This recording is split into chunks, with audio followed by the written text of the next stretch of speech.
I'm Chip Freud, and this is the Artist Spotlight, conversations with contemporary artists based on 5 simple questions that explore the artist's journey, creativity, and sources of inspiration. Welcome to this episode of the Artist Spotlight podcast. Today I'm joined by Ginnie Parrish. Ginnie is a polymer clay artist who uses the millefiori technique to layer clay, creating stunning patterns that power her designs. Ginnie, welcome to the show. Thank you. It's great that you could be here. As we do with each of our episodes, we start off by asking the artist to tell us a little bit about what you're currently working on. Is there a project maybe you just finished or something you're in the middle of? Well, right now I'm pretty much concentrating on trying to get a little bit of a show together for the Cary Gallery of Artists, where I'm going to be the featured artist for the month of March. And so I'm just trying to build up some inventory and have a nice showing for my featured artist display. Well, excellent, and congratulations on that. The first of our questions goes to, what is the earliest memory you have of making art of any kind? Well, I'm sure I did lots of arts and crafty things when I was a kid, but the earliest real art I think about is when I was in about 5th grade. I was in a private art lesson with another group of kids, maybe 5 or 6 of us in the little class. And we went to this woman's house. And I remember sitting around a round table, and we were doing a still life of some fruit with pastels. And that is like a early memory I have of art. And then from there, I always enjoyed art, so I dabbled in it here and there and whenever I got the chance. But when I got into school and could choose to take art classes, I always took art in middle school and in high school. In high school, I actually won a first prize in a show that I did where I entered a painting of tomatoes. My painting was called Potential Ketchup.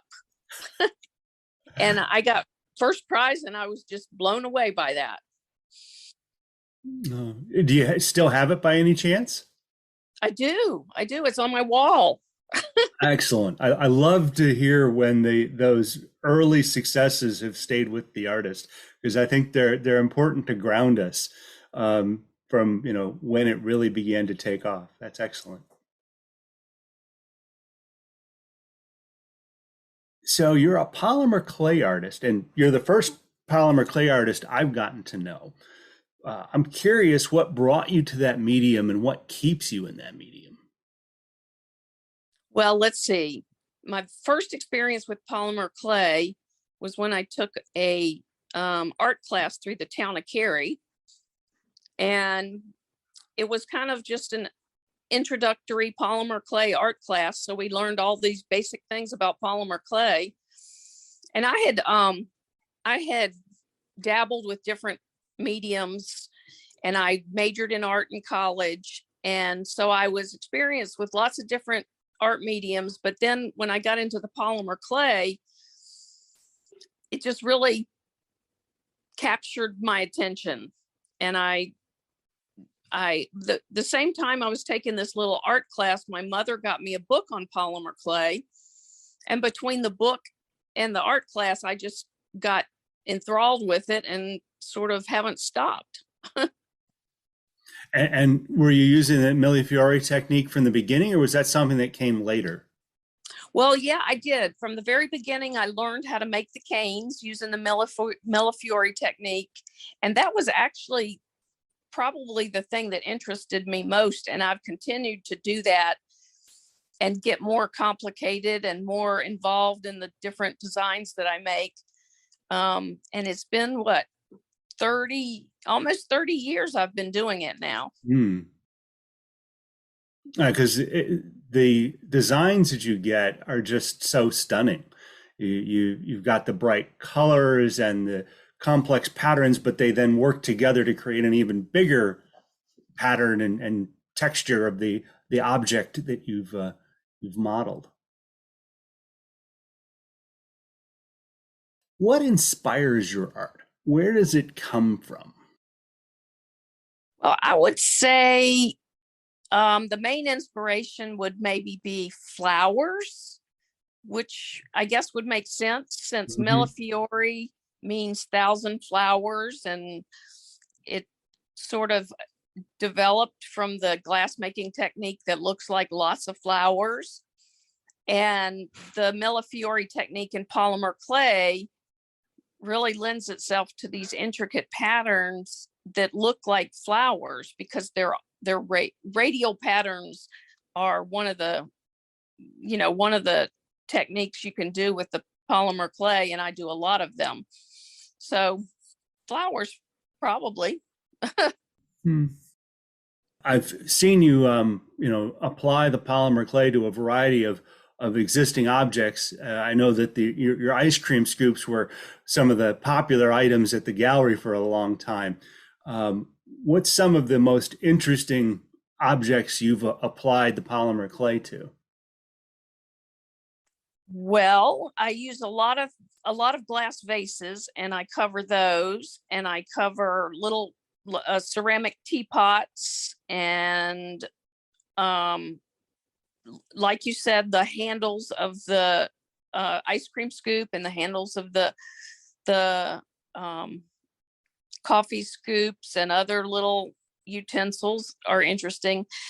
I did one time. I covered a shoe. I covered, Hmm. it was a lady's pump. Polymer clay covered this entire shoe with the polymer clay. And that one was probably the most interesting thing I've done. And that was purely an art object, or could it have been worn? Purely art. Purely, yeah. I would guess that the clay would probably crack or break if you tried to actually slip a foot in and walk in it. Right, yeah.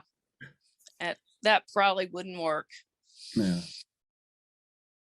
Um, what advice would you give an artist just starting out, regardless of age, but they're just getting into their artist career? What advice would you pass along? Well, I would probably say that one of the things that I wish I had done was take more business classes in school and learn more about the business and the technical things that can help you if you do end up starting an art business. Because the art part of the business is fun and I comes easily to me, but the business part and the technical part is pretty difficult for me. And you pretty much need that kind of stuff regardless of what kind of art business you're having. Hmm. Anything in particular that you'd point folks toward? Not sure, just just learning how to, I'd say maybe, learning about retail sales, if assuming that someone in art wants to sell their work. Hmm. I think that's important. And like you say, the art, it comes easy for artists, but maybe not how to sell and market it. Yeah, marketing, definitely. That would have been a good um area to learn more about. All right. And last, we wrap up each one of our shows with some artist recommendations. So, what artist, or if you can't narrow it down to just one, but artists, would you recommend people go check out? Well, there are some amazing polymer clay artists, and I've been lucky enough to take classes from some of the very well-known polymer clay artists. Um, there's a one woman who does the most incredible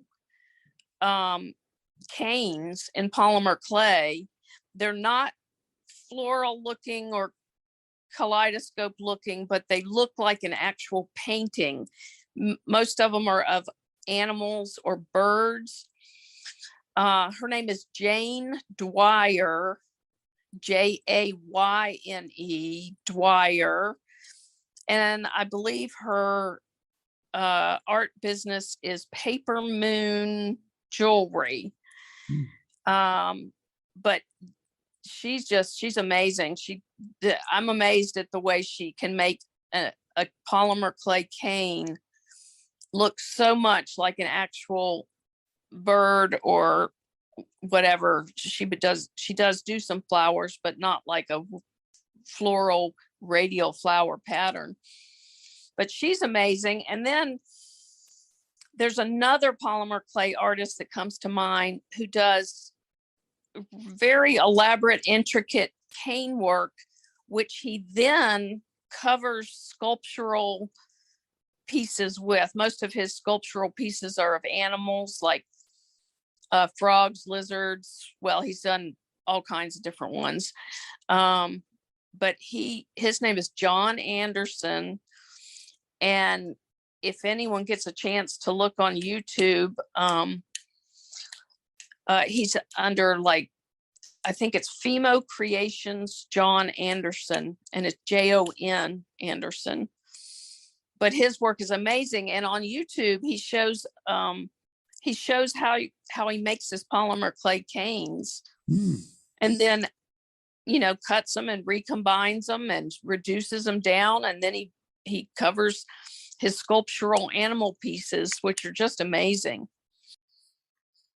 Well, thank you for those recommendations. We'll definitely have to go check them out. So as we wrap up here, if folks want to see Ginnie's art, you can certainly check it out on her website, bluefrogclay.com. And as she alluded to at the top of the show, the Cary Gallery of Artists in beautiful downtown Cary. Ginnie, is there any other place folks can go check out your art? I sell at the North Carolina Crafts Gallery in Carborough, and that's a nice little gallery with all North Carolina crafts, and I've been selling there for a while. I recommend that one.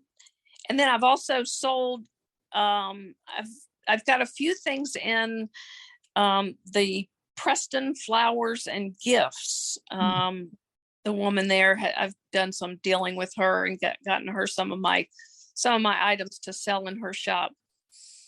And then of course the Cary Gallery of Artists. That's probably where I have the majority of my work. All right. As well as I do a lot of retail craft shows. Indeed. And we've crossed paths and did a couple ourselves. That's right. Well, thank you again for being on the show. This has been a delight. And with that, I will sign off and thank all of our listeners for tuning in. And you can gather again next time where we spotlight another artist.